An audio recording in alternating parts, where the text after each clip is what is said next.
Haleluya. Bwana Yesu asifiwe sana.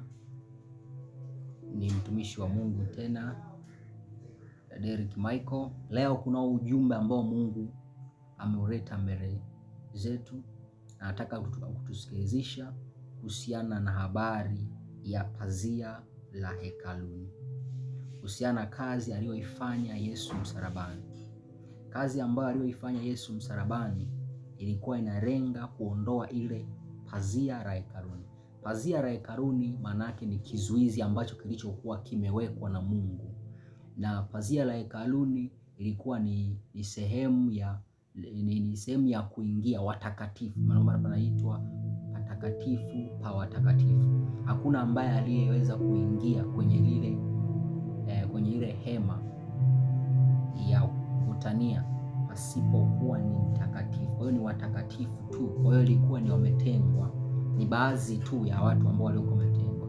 Kwenye kile kitabu cha Kutoka 40 kuanzia ile sura nzima ya 40, Mungu anamwambia Musa ili aweze kuisimamisha, lakini ukisoma sura za nyuma huko, Musa akawa anapewa maelekezo na Mungu namna ya kutengeneza ile hema ya kukutania. Na baada ya kuwa ametengeneza ile hema ya kukutania, Haruni kaka yake na Musa anapewa mamlaka ya kuwa kuhani. Maanake kuhani anatengwa na Mungu ili aweze kuwa anasogea mbele za Mungu kwa ajili ya wengine, na huyu kuhani akawekwa kuwa mtakatifu ili aweze kwenda mbele za Mungu. Na nikupe historia ya nyuma kidogo. Kwa nini Mungu aliweka kizuizi? Kwa nini Mungu alianzisha sehemu ya mahali patakatifu pa watakatifu na akawa ametenga? Kwa nini wengine wasiingie kwenye ile hema na wakawa baadhi tu ambao ni watakatifu waliotengwa na Mungu ndio wanaweza kuingia? Kitabu cha Mwanzo sura ya 3 na ule mstari wa 1 mpaka wa 12 naelezea mwanzo wa asili ya dhambi. Dhambi ilipokuwa inaingia duniani, dhambi ilipokuwa dhambi ambapo ilipoanzia, hapo ndipo kizuizi Mungu alikiweza kukileta kwa wanadamu. Mwanzo nitakusomea Mwanzo 3 kuanzia ile sura ya kwanza. Mwanzo 3 mstari wa 1 mpaka wa 12, lakini nitasoma mistari michache tu. Nitasoma kwa msaada wa Bwana. Basi nyoka alikuwa mwelevu kuliko wanyama wote wa mwituni aliowafanya Bwana Mungu. Akamwambia mwanamke, ati hivi ndivyo alivyosema Mungu, msile matunda ya miti yote ya bustani? Mwanamke akamwambia nyoka, matunda ya miti ya bustani twaweza kula, lakini matunda ya mti ulio katikati ya bustani Mungu amesema msiale wala msiaguse, msije mkafa. Mstari wa 4, nyoka anamwambia mwanamke, hakika hamtakufa, kwa maana Mungu anajua ya kwamba siku mtakayokula matunda ya mti huo mtafunuliwa macho, nanyi mtakuwa kama Mungu, mkijua mema na mabaya. Bwana Yesu asifiwe. Kwa hiyo huu ndio ukawa mwanzo. Mungu alikuwa amewakataza Adamu na Hawa wasiweze kula matunda yaliyopo katika mti wa katikati wa bustani ya Eden. Lakini nyoka ambaye alikuwa ni mwerevu mwenye akili akamdanganya Hawa, na Hawa baada ya kuwa amekubali kula lile tunda akampelekea na Adamu, na Adamu vile vile naye akakubali akalile lile tunda. Kwa hiyo baada ya kula lile tunda ndipo ambapo kizuizi, ndipo ambapo Mungu akajitenga na wanadamu, ndipo ambapo Mungu akawa amejiweka mbali na wanadamu.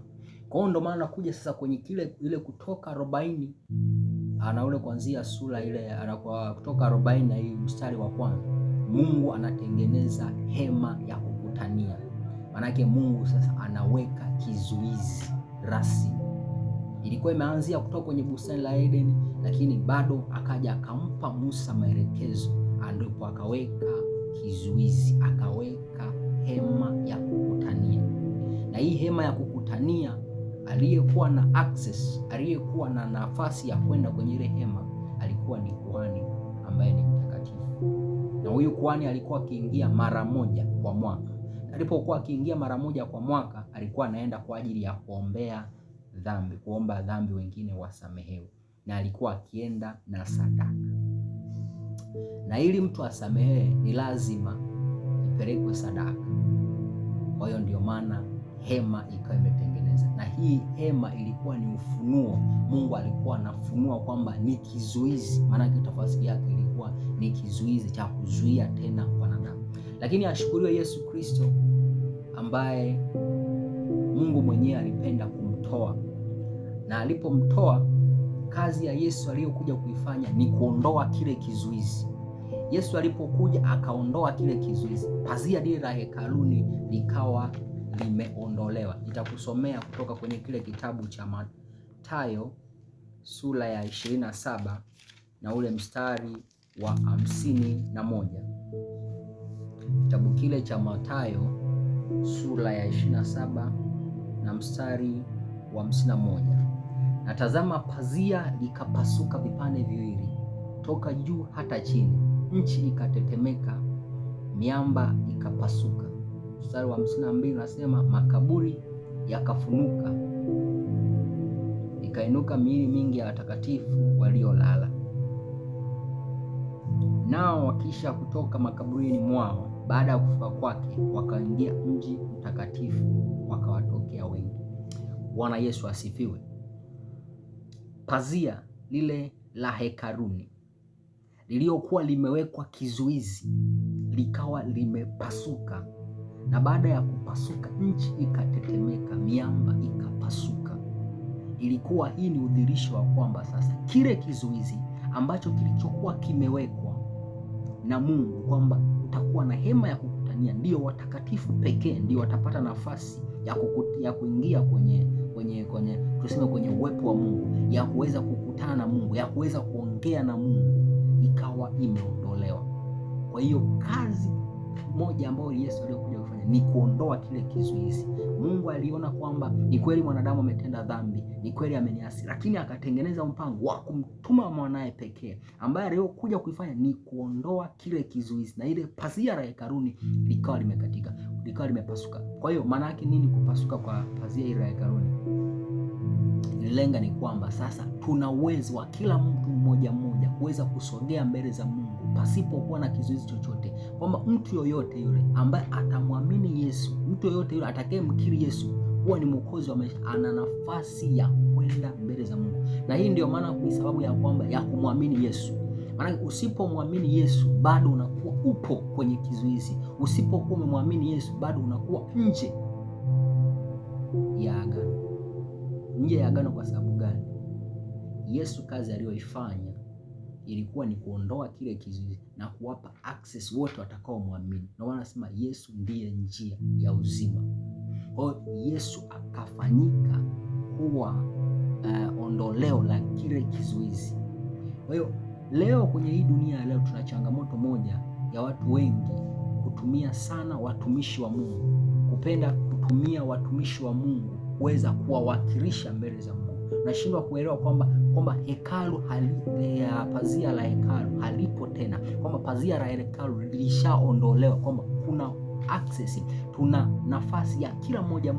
Nafasi ambayo ulionao ya kwenda mbele za Mungu ni hiyo hiyo ambayo hata mtumishi wa Mungu anayo. Lakini inachosumbua nini? Watu wengi wamebezi kwa kusikiliza watumishi wa Mungu kuliko wao wenyewe kubezi kumsikiliza Mungu. Na madhara yake ya kwamba ndani ya watumishi wa Mungu kuna watumishi wa Mungu wa kweli na kuna watumishi wa Mungu wasio wa kweli.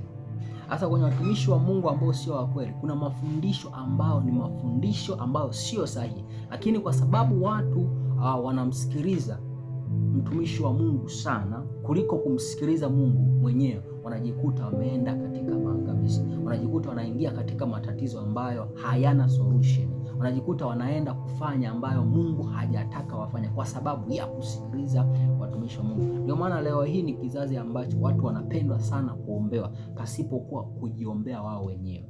Kwa hiyo ukiona kwamba wewe mwenyewe kwamba kuna tatizo linakusumbua, kuna tatizo linakukabili, badala ya mtu mwenyewe kuingia na kwenda mbele za Mungu kumuomba, anaegemea kwenye maombi ya mtumishi wa Mungu. sio mbaya kuombewa, lakini kwa nini usibezi? Lakini usibezi sana kwenye kuombewa kuliko kumtafuta Mungu mwenyewe.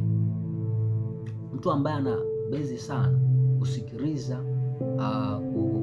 mtumishi wa Mungu na kushindwa kufuata kile ambacho Mungu anataka amfanye, mwisho wa siku anajikuta anafanya kile ambacho mtumishi wa Mungu anapenda afanye, lakini hafanyi kile ambacho Mungu anataka afanye.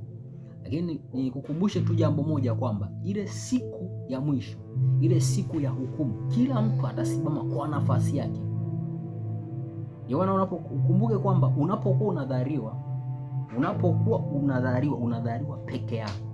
Kwa ndivyo hivyo hukumu ya Mungu ikija, itakuja kwako wewe mwenyewe binafsi. Kwa hiyo hebu badilisha maisha yako, badilisha mtazamo kwamba nataka nimtafute mimi Mungu mwenyewe, nataka nimsikilize mimi mwenyewe Mungu.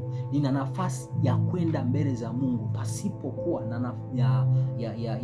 ya mpaka mtumishi wa Mungu ndio aniombea, ya mpaka mtumishi wa Mungu ndio anitabirie, ya mpaka mtumishi wa Mungu ndio aniite mbele, kumbe aniite na kunipa nafasi ya kwenda mbele za Mungu, lakini kwamba unao nafasi ya kwenda mbele za Mungu. Kwa hiyo niombe, huu ni wito ambao Mungu anawaita kwa kila mmoja ambao utaweza kuisikiliza sauti hii, ni kwamba una nafasi ya kwenda mbele za Mungu, wewe kama wewe, na Mungu akakusikia, kwa sababu pazia la hekaluni halipo tena.